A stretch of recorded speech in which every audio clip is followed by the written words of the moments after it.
Good to see everybody, and it's great to be playing a very meaningful game late in November, playing an excellent football team, a team New Mexico we've had a hard time with the last couple years, and I think they're really playing at a high level. A couple comments on the game after reviewing the tape. I thought we were really productive running the ball against a stunning defense, and that was a concern of ours. It was going to be important for us to be able to get the rushing game going. It wasn't a huge amount of rushes, but for where they were at statistically, I thought that had a big impact on the game. Obviously, the time of possession was in our favor, and I think that had an impact as far as maybe guys getting tired. Some of the time of possession not only came with our ability to control the football, but also their two kickoff returns. That always is kind of a double-edged sword. I thought our defense did a great job neutralizing the traditional tailback runs. San Diego State had been able to move the ball pretty much on everybody on the ground, and we were able to limit Pumphrey. I believe he had 70-some yards rushing, which is significantly less, and he's an outstanding running back. I can see why he's one of the finalists for the Heisman Trophy winner. And so I thought our defensive guys tackled much better. We had better gap control, and we did a better job getting off the field on third down. And so, a big improvement from the previous week, and I think a lot of our players recognized that we had underachieved against Vegas. We could have played better, we could have tackled better, and they responded. And so that was really encouraging. Obviously, it was a huge win, hard-fought game. Coach Long and I are close friends, so we had some good conversations before the game and after the game. I have a great deal of respect for how San Diego State operates, and they have a heck of a ball club. So it was a big win for us. It was pretty dramatic how the win came about, but we're really excited about that. I want to let everybody know Chase Appleby will be more than likely done for the year. He's got a torn MCL, and so the opportunity that won't be surgically repaired, but a time frame is going to be such that he'll probably be lost for the year. I think Josiah Hall will be available this week, and I would list him as probable or even better than probable. So took a hit at the defensive line position, but we'll move forward there. In regards to New Mexico, first of all, offensively, they have a really potent rushing attack. Gibson and Owens are guys who get the ball a lot, and they've got great speed, and they'll play a couple different quarterbacks, which makes it a challenge as well. They're a veteran team. I think Coach Davey's been there. Maybe this is his 5th year. So they're on really solid ground with the recruiting model, and have a great deal of respect for Coach, and their process. I mean, they're certainly an improved football team. They stun a lot on defense. Dakota Cox is really a good linebacker, and we know about Daniels. We tried to recruit Daniels, number 58. He's a dynamic player off the edge as well as White, and so we're going to have our hands full offensively, it's going to be a big ball game. I know it's going to be a Saturday night game, so we're looking forward to that. So at this time, any questions? I see Sidney on the depth chart too, and I know he was hurt. And do you expect to have him, and or do you know yet? No, we're gonna plan on him. We'll be able to give you some updates during the course of this week. He wasn't. We ran him in just kind of an emergency use last week. We think with another week we're hopeful, but that's kind of where we have him right now. Without Chase, that's obviously a huge loss in a lot of ways. Is Dalton Fields get more snaps? Is it more of just the next man up, or do you just hopefully your offense can possess the ball so Kane and Capon, a lot of those interior guys don't have to be on the field? Well, that's part of the plan. I'm not going to tip our hand completely, but Johanna and Connor will both play, and they of course played a lot of reps Saturday, and Dalton will be playing, and so we'll see where Sid's at, and those other guys are going to have to probably take more of the load. But you get to this time of the year, you're going to sustain injuries, you're going to have them, and how the teams respond and make appropriate adjustments always gives you your best chance to win. Coach, you haven't seen it all too often, but when the defense has seen that triple option type of offense, it seems like they've struggled this season. What are you going to have to do differently, maybe from a personnel or maybe a scheme standpoint this weekend? Well, they're a prolific offense, and there's certainly elements of option. However, the quarterback, he'll operate under center occasionally, but most of the time he's out of the shotgun, which always poses more challenges because you can do so much more out of that. You know, beyond being assignment bound, we're really going to have to tackle well and have guys that are pursuing hard to the football. Hopefully we can get a couple takeaways. I know last week we had one. We're going to need more than that against these guys. Coach, the scenario you guys had at the end of the UNLV game was pretty much identical with what San Diego State had last week. At the time you mentioned kind of liking the percentages in terms of taking it to overtime. Can you kind of talk about your decision-making process there and, you know, what you like about going to overtime versus trying for two at the end of the tie ball? Yeah, that I think, you know, a lot of things are going to be speculated. I know Coach Long had the very same question asked of him, which those are fair questions. You know, some of it comes into where your football team's at, you know, how the course of the game is gone. You know, we elected to take a game into overtime because typically a two-point play is not a super high percentage play. However, you know, you can convert on that. My thought process against Vegas was I thought we were fairly fresh. You know, we had been able to we went a long ways in a short amount of time, and I felt like to give our football team the best opportunity to win was to extend the game, and didn't work out. And so, you know, hindsight's 20/20, but in the same scenario with us against UNLV, probably would do the same thing. And so Coach Long chose to take a different approach, and, you know, he's an experienced football coach. He knows their football team far better than I do. And, you know, we came up, we had a big play, and there was certainly a lot of drama at the end of that ball game, and it's going to be one that I'll always remember. When you look at New Mexico's option attack, is it similar to Air Force's, you know, and if so, you've seen that already, and again, still a lot to prepare for. Yeah. Are they similar? Does that help that you've seen it a little bit? There's elements that are similar, but there's some certain differences to it as well. I know their offensive coordinator very well. You know, he came from a background where they ran the split back veer under Jim Wacker many years ago. So he's really familiar with option football, and he also has a strong background in the passing game. And so there's elements that are different than Air Force, but there are some probably more similarities with New Mexico and Air Force than there are other teams with Air Force.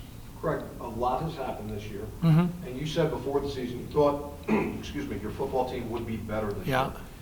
You win on Saturday and you're going to the Mountain West Conference Championship game. In all candor, did you have a reasonable expectation that this team could accelerate to the point they're at right now prior to the season beginning, and that sees you in a position to possibly win the conference? At the beginning of the year, no. I knew that we would. We had better talent. You know, I was always curious. You know, I thought we had a really good spring, got better in the spring, had a good fall camp, but until you get out there and you play an opponent, you really don't know. I knew in the first quarter of the game against Northern Illinois we were better, though. We were matching up better. But to get to this point, several things have to come into play. One, you got to stay pretty healthy, which we have. And I think we have had maybe more plays out of our quarterback than what I had anticipated.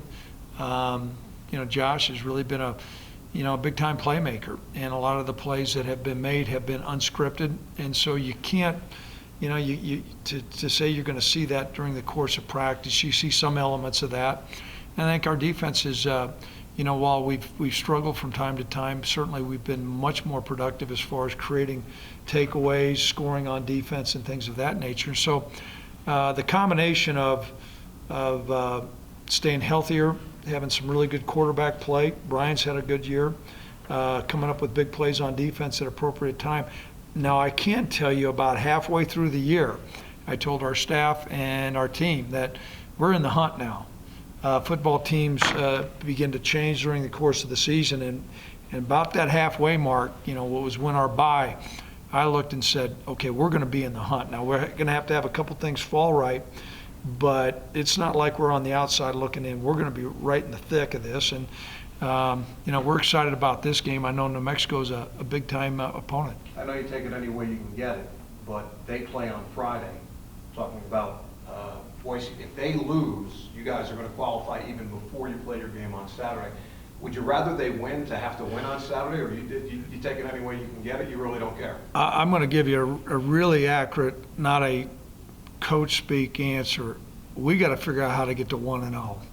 Now, we haven't beat this team the last 2 years, and last year this game was done, early. And so we got our hands full, and our players recognize that. So, I haven't even looked at those scenarios. We just got to figure out how to get to 1-0. And that's been our mantra the last couple weeks here. And we got a big challenge to get to 1-0, and that's not coach speak. That's truth. Coach, as you look at some of this drama here late with some of these games, some fans are kind of joking that there might be some incentives in your contract for creating ulcers and heart attacks for the fan base, I guess. I can tell you, it's been a memorable year for me. You go through a number of years coaching, you're going to have ebbs and flows, but to see these type of games. And I would like to think our fans have been treated with some great football here at War Memorial Stadium. And when you look at everything from the Northern Illinois game, and I thought we played well against Davis. Then we came back, had a great game against Air Force Academy, and then of course the game against Boise was certainly an outstanding game. The Utah State game was an entertaining game and a good ball game. And then last week, it capped off a regular season on a high fashion. And it's going to be a year I'm always remember. To follow that up, to go undefeated at home, what does that mean to you and this team and your staff?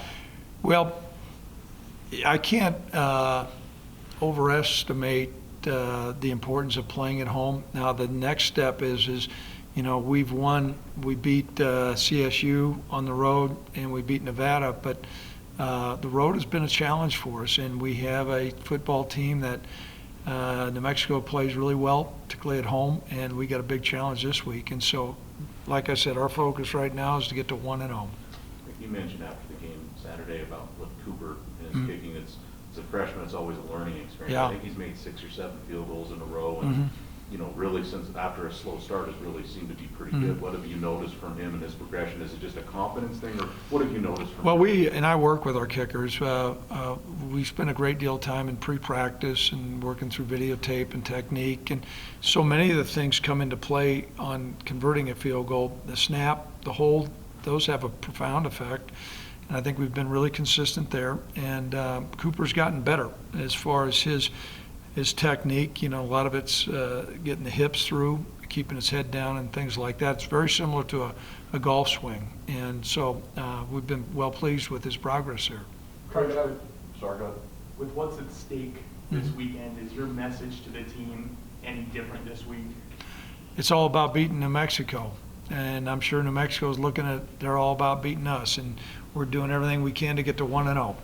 It's every one of these games, each one you win, they just get a little bit bigger. And so when you say all those things are at stake, if you're looking at all the things down the road, you're not going to take care of the business that's at hand. And we got our hands full. Craig, one of the satisfying things I think for you and your coaching staff collectively has not only been the wins and some of the high watermarks of the season, but also seeing how this team has gotten progressively better throughout the season. For instance, from the Nebraska game until the last game this past Saturday. Can you talk about how virtually every unit on the team has improved? Well, that's been a case in point. However, I didn't think we played particularly well on defense against UNLV. But what was really rewarding was how those guys responded. Those starters were out there. There's a good song. Those starters that were out there, they knew they could play better. And I think Josh has gotten better, and our offensive line's certainly gotten better. And so, we're a team we're in a really good position, and we got a big challenge to beat New Mexico, and that's kind of where our thought process is. Obviously, this time of year, with Thanksgiving, it's always been part of football. We do anything, team dinner for Thanksgiving. Yep. Any plans, I guess, for Thanksgiving? No, we have a big team dinner planned for our guys, and sometimes it's people recognize that they're away from home, and we have a lot to play for, but this is part of their family also. So we'll have a big Thanksgiving dinner plan for our players. Craig, you mentioned memories. I guess just talk about that last drive against San Diego State. You've been involved in a lot of great drives, single drives. Where does that one, 15 plays, 85 yards, 6 minutes, taking the lead against San Diego State, that's got to be probably right up there? Well, it certainly is, and that was against a really good defense that, I think it's a trademark of the resolve and the ability and the belief that our players have. And so, big time drive. Coach, how tough is it to lose a guy like Chase in terms of senior leadership, and then also just how much development have you seen from Johanna and Connor this season? We've seen significant development, particularly in the last game from those two guys that you just mentioned, Johanna and Connor.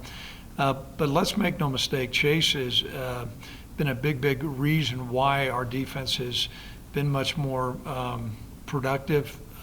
He's a super person in the locker room. He's a competitive player. It's disappointing, but those things come into play, and we want to support Chase, and we're going to. But it's, that's just not a loss. You just go, hey, next guy up. That's a significant loss. Anything else? Okay, guys. Oh, we have some people on the line here. Any questions from anybody on the line? Hey, Coach, this is Will Weber from the Santa Fe New Mexican. You bet. Go ahead, Will. I want to ask you about Bob Davie came into New Mexico and established this program with a unique identity, installing that offense. He readily admits that it had to be done in order to win here. And I'm curious, how did you do it at Wyoming to do it so quickly and done it the way you've done? Well, we're in the midst of a good year. I think we're still a work in progress here, and New Mexico's coach has been there a couple years longer than we have here. I think for us, we've made significant progress staying true to our vision and the things we really believe in from a recruiting model, and then also a development stage. And every institution and every place has somewhat of a different culture, but a great deal of respect for Coach Davie and how they've operated. And they're running a unique offense, but I think what we cannot not bring about here is I think they play really good defense, and their defense has challenged us, and so we'll need to make sure we're on point offensively against their defense. Thank you, Coach. You bet, Will. Any other? I think there was another question there. Coach, a lot of the players have talked about getting payback for a lot of the losses from the last couple of years, and you guys have done that this year. You got another opportunity with New Mexico. But do you think this team plays better when they've got that proverbial chip on their shoulder, like in some of these games? Well, anytime that you've got a real sense of purpose and focus, and you feel like you're the underdog, there's always a certain drive and energy that is kind of an X factor. I can tell you this, so late in the year, we're really looking at what we have to do to improve from last week, and we're going to look schematically at an excellent New Mexico football team of what we need to do to defeat them. And, I think that there is some sense that, we were picked unanimously last, I believe, in our side. And so I think there's some of our players have a sense that they want to try to right the ship and show some people we're a little bit better than last. And but this is all about playing the Lobos, and so chips up and down. We're playing against a really good football team. We got to play well to have a chance to win. Speaking of the Lobos, they'd won 6 in a row prior to the CSU game. What in particular did you see maybe in any of those instances? What were they doing well during that 6-game winning streak? Well, I think defensively they really did a nice job being very disruptive. That their defense can cause problems, and they've got good athletes out there, and they're deployed well, and they run the ball well, they tackle well. And then their offense is a unique offense, and Bob does a great job with that offense. There's a lot of different weapons they have, and so you're trying to cover a lot of waterfront there, and there's always challenges. And so I think they've hit on a lot of cylinders, and that's why they have the number of wins they have.